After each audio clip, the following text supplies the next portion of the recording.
to Ignite Healthcare Marketing Podcast. We are back today in 2026 for a bit of a reality check on where we are with AEO, AIO, GEO, AI-assisted search, whatever you want to call it, whatever the terms are that your organization is using, it is changing every single day. And so we want to bring in Rob Sauter, our SVP of Owned and Earned Media, to give us an update on the latest with where and how AI search is affecting the broader SEO landscape and what organizations need to be doing about it today. And we'll probably have this update at least once a quarter because it is changing so often. So Rob, great to have you here. Yeah, thanks. Exciting. AI is what topic. I spend all my time on. That's all I talk about lately and all I focus on, and good to do these types of updates. Yeah, no, I'm excited to learn. I always learn something new from you. When I'm on these episodes, I'm, reading updates on LinkedIn and looking at what's going on, but I learn something every day when I get a chance to talk to you. So I'm here as a listener of this episode today too. So let's go ahead and dive in. I think we did one of these, the last update we did on this was actually during our Scaling Up conference last October, and a lot has changed since October. I was reading an article just this morning on ChatGPT kind of releasing some of the data around health search behavior and how people are using it. So give us the broader landscape update just on where you think things are today. Yeah, I think things are continuing down the path we expected them to. So more and more usage of ChatGPT, more and more usage of the AI platforms. I think that AI platforms are starting to find more of their position in the marketplace. Their niche within what they are going to be specialized in, what they're going to be used for. They're not all competing head to head. I think Google and ChatGPT are competing head to head to who's going to be sort of the everyday search engine style AI tool. But you're already seeing platforms like Claude and platforms like, the Facebook Meta platform, et cetera. Even Microsoft's Copilot all becoming sort of niche in what they do, whether they support business or lifestyle, and less become that core search engine.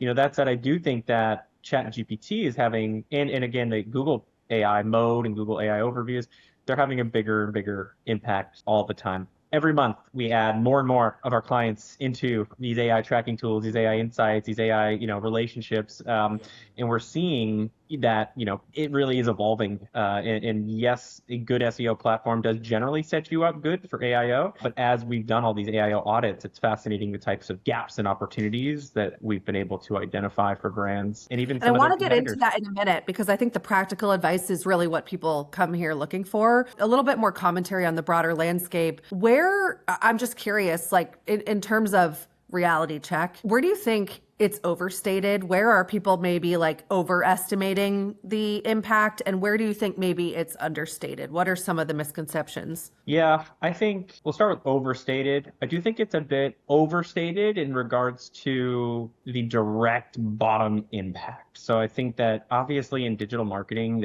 we have a gift and a curse. The gift is that we have great information, great data, great attribution. The curse sometimes is we over rely on that. And I think that if you were to just look at a last click attribution type report, it probably would not show that, especially in our sort of hyper-local healthcare ecosystem. Like, oh, no one's converting directly from these AI platforms, so they must be useless. So I think, it's probably a bit overstated in regards to, oh, I don't think it's having an impact. I don't think it's, we need to care about it yet. I think people are, again, it's almost like a double negative, right? They're overstating that it's useless. So I think that's kind of a challenge, is that some people aren't focusing on it. I think where it's understated is up the funnel, is where I think there's a lot more engagement and a lot more searches. And, there was a study that was done that still shows that almost everybody who uses these AI platforms are still using traditional searches, et cetera. But there's a lot of really great quick information you can get on brands. There's a lot of really great narrow field seems to be a really good that people want to start, like, or even just finding competitors. It's so easy now through AI to say like, oh, I found this dentist down the street. They look great. Who else should I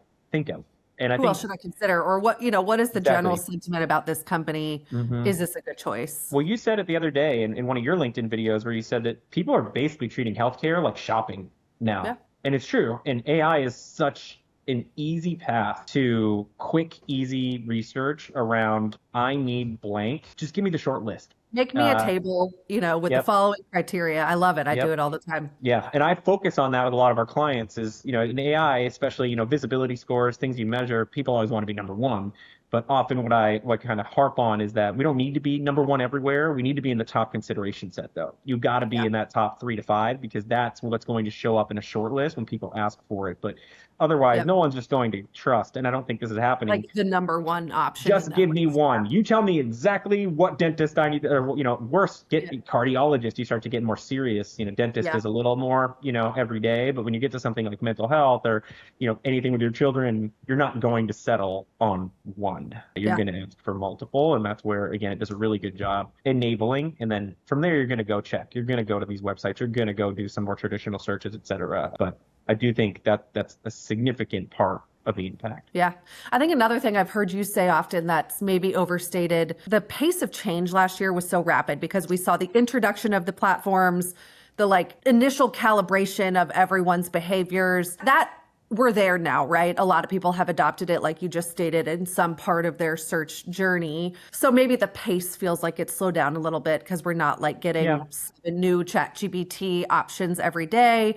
But I think what's happening, the change now, although the pace is slowed, is actually more significant and impactful than what we saw last year.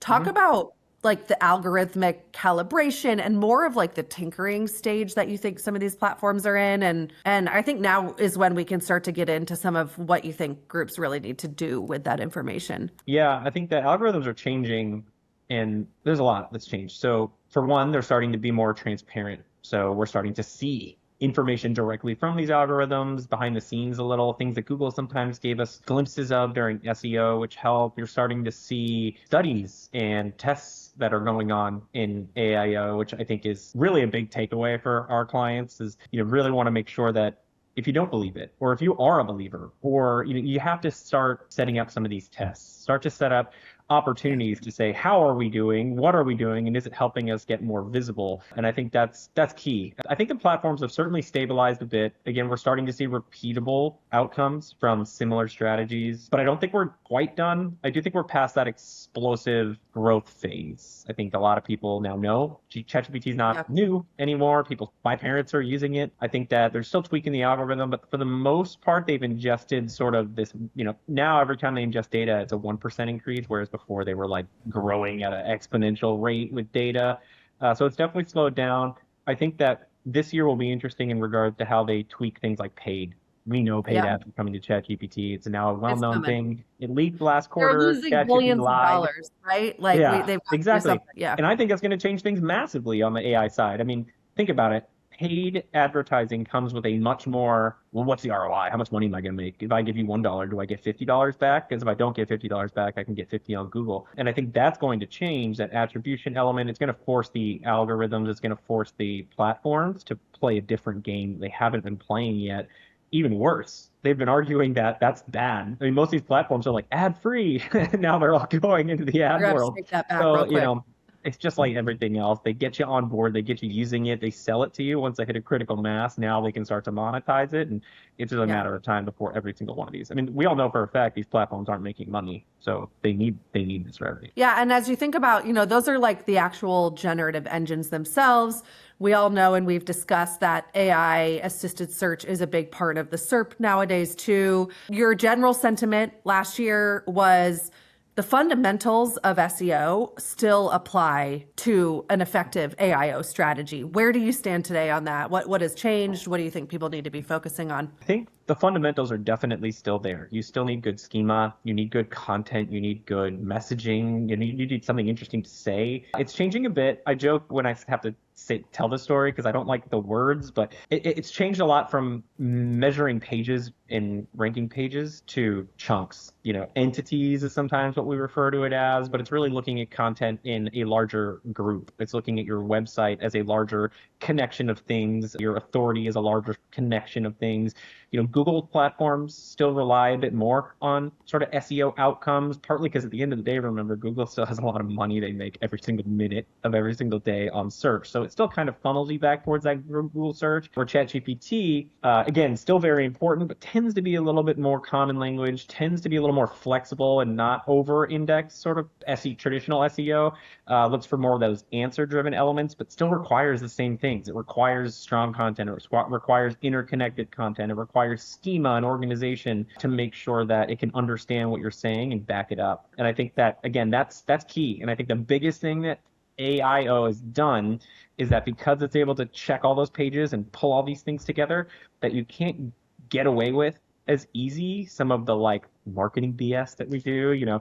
We have the top doctors in the country. AI will actually look It has for to that. validate. Yeah, we'll look for validation, and I see it all the time Yeah. in our results for our clients and our potential clients. And it's like they say they have an amazing doctor and provider network. However, I don't see, there's no evidence of that online. And what it usually says is like you should call and ask about it because they might be telling the truth. But as far as I can tell, we don't know for sure. And that Yeah. could be a challenge. Then it has to rely almost exclusively on your reviews. So we talk a lot about, is AI manipulatable? 100%. Again, no one talks about your brand more than you do. And the second group of people who talk about your brand as much as you are your patients. Yeah. So those are sort of the influences. And your you have. employees, probably third group, right? Employees, So 100%. another one to Yep. be Especially depending on the programmed. size of your organization. I mean, some Yeah. mental health groups, the employee count is as nearly as high as the number of, inpatient individuals. So. Yeah, yeah. And I think just kind of one final thought on that topic, and then I want to get into, differentiation. I think that's really important. But have you seen or heard groups maybe over correcting towards the AI side of things and maybe abandoning the traditional fundamentals of SEO? If I forced you right here on the spot to give a split recommendation on time invested towards each type of search, what would you say is the recommendation with where we stand today? Yeah.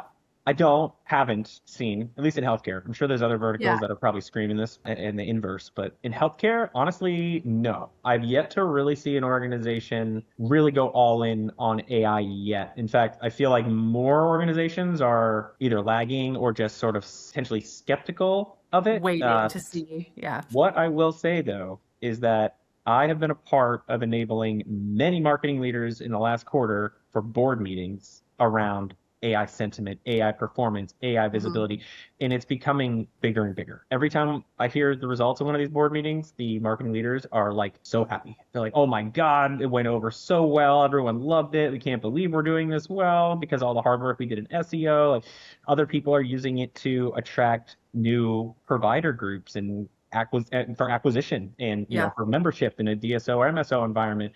Some are using it for even other interesting ways of building confidence with the doctors, and again, especially in a multi-local environment. So it's gaining momentum. And for the first time in a while, I'm getting phone calls from marketing leaders saying, how can we do more? Can we get more measurement? Can we get more insights? Can we get more aggressive? But I think it's kind of a slow build. I think it's taken some time to get there, but some of the brands that really get the taste for it, I've seen the momentum for sure. In regards to percentage, like you have a client right now and you're looking at their roadmap and you're orchestrating for your team what the plan should look like. How much are you focusing on the fundamentals and how much of the plan, aka the time and investment, are you putting towards maybe less traditional SEO, more AIO focused? Yeah, I think it's kind of three groups. It's sort of the like core effort that kind of makes up, a good, like maybe 30%. And I think from there, it's probably still more 50% in some of the traditional organic, especially local. Again, local is so critical in our business. Local is still the lion's share. And then what we've been trying to kind of lean towards is,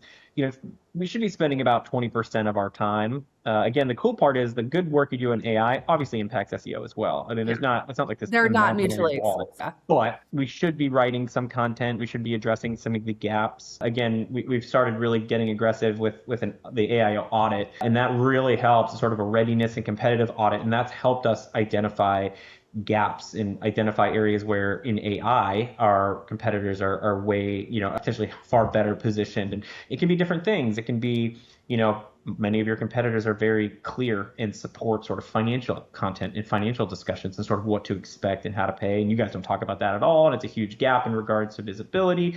Others will say, you have excellent clinical authority and clearly have good outcomes, but you aren't connecting your providers to any of that. Meaning you have a provider page and you say how smart they are and their degrees, but you're not actually connecting them with content, with outcomes, right? It's like, oh, our patients are happy, our providers are smart. Here's a bunch of great stuff we have to say, but none of that is connected, and it's a But huge how does that miss. actually come to be? Yeah. Exactly. And that could be a huge miss in regards to kind of elevating those things together, connecting entities, well, how we would describe that. But again, those are the types of things that you see gaps in. And I think the number one gap that we see is that it's an answer engine at the end of the day. It's trying to answer questions, it's trying to give recommendations.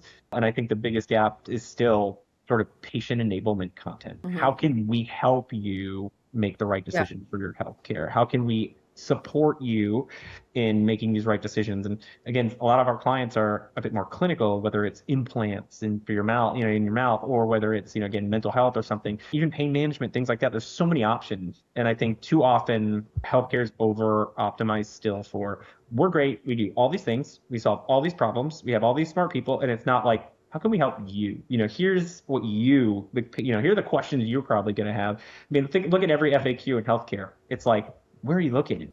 Are you certified? Do you take my insurance? It's never, how do I make the right decision for the right physician? Or how do I, compare multiple elements? Usually they try to get you on the phone or try to get you in the clinic to help you with that. But I think that's a big gap, is answering real people questions, not let's talk about me questions. Yeah. And I think that's really where that you mentioned the content and the messaging and the differentiation being really critical. Saying the same thing is going to put you, you think about the AI table, it's going to put you probably not in the top 3, or it's going to put you in this category of they say they do, but we don't have any proof that they actually do type of language. So I think just continuing It'll to just talk about rely, that. you're stuck at the mercy of your patient reviews at that point. That's the only, that becomes the only sort of, not the only, there's a few others, but that's a major source of sort of validation. Would suddenly be like, well, they say this, but their patients agree. Like, they say they're the best experience in dental, and their patients actually agree. Their patients agree. They're great experience, wonderful, patient-centric, et cetera. But that's tricky, because that's almost marketing off the back foot. We're just echoing what we hear, which is good, by the way. That's not a bad element of Great. I mean, to marketing. have the fundamental of actually providing great care, like that's Right. always the best place And to that's start good. Don't get from. me wrong. You got to have a good mousetrap if you're going to sell it. But it takes away that strategic marketing element where we want to be able to focus on what do we think is most important to people? What do we actually think we do well? How do we actually position and sort of sell, what we do to these individuals who are looking for it, as opposed to just, we can't, in a competitive marketplace, we're not going to be the only place that has good patient reviews. Hopefully, for the sake of healthcare in America, there's not, only one place that does good Lots of healthcare, options. but it takes you on the back foot. And I think to be on the front foot, that's where you as a marketer have to kind of come up with that differentiation. Here's what we do. Here's the outcomes we provide. Here's our cutting edge, physicians, doctors, researchers, et cetera. Have something unique to say, but then really back it up both third party. So don't be afraid to link out, to support, what you're doing from national brands, research centers, hospitals, et cetera, but also to really back it up with your own individualized data. I think we have to not be afraid to put that out there and to tell those stories. Because again, otherwise, if your patient sentiment swings, your entire marketing strategy is at risk. Yeah. And Rob, you use a word that I like and I think will become a staple for the future. This is, so, in SEO, we talked about optimization, optimizing the schema, optimizing the the metadata, the on-page, the listing title optimization, whatever it may be. With AIO, we're using the term orchestrating, like orchestrating the environment. You talked about the entity, which has been a theme in SEO for a while now, but really less about the specific keyword or phrase or whatever it is, and more about the broader picture. When you think ahead to 2026, we're just here in the very early part of the year. What do you think the CMOs, marketers, VPs, directors need to be thinking about? What would be some of your top recommendations if they have not even started thinking about AIO right now? Yeah, I think you got to start with really what and who you are. The orchestration element is critical. When we say orchestration, you're putting together a much broader story. It's not about having 700 condition pages anymore. We still see that in so many websites and so many domains. There's like 1,000 pages on these websites, and it's just it's so complicated. And I think we have to get back to, what do you provide? What type of care do you provide? Why is it the best? Why are you different? And try to build your entire digital ecosystem orchestrate that ecosystem, to tell that story, to make that point, to make that win theme. I mention all the time that our paid colleagues, you never go to a paid call and have a client say like, spend on more keywords. I want you to spend on every keyword you can think of. It's the opposite. It's what keywords are going to provide the best outcomes. And I think that's the driving nature of SEO right now is you got to find, and AI, you got to find that niche. You got to find that, point on your website that you're really going to build the entire program around to support. It could be local, it could be patient experience, it could be clinical outcomes, it could be the answer is different for every brand. And the good news is especially with AI, there's so many tools now in regards to what are my competitors saying? Where would I fit? Am I going head to head or am I going sort of positioning around? There's lots of opportunities to do that, but I think you really got to start to know what you're going to say. And it's not about these massive templatized, websites that try to cover every keyword. Do a couple really good, narrow, specific things well, and get a reputation for being something for your patients, not everything. Yeah. You guys heard it here from Rob. I think you mentioned the 50% kind of core local, 30% fundamentals, and maybe siphoning 20% of your time and energy towards AIO, and then continuing to monitor the situation as the consumer behavior changes. Really focusing in that 20% on some of the like mid-funnel, narrowing, recommend me a group of type of searches, and focus on getting yourself visible there so that you become part of the consideration set over on the traditional SERPs when they're looking for local options. So Rob, thank you so much for joining. We will continue to have these chats every couple of months as the landscape evolves. And if you guys are listening, continue to like, share, and keep listening to us wherever you get your podcasts. This was another episode of Ignite, and we'll see you guys next time.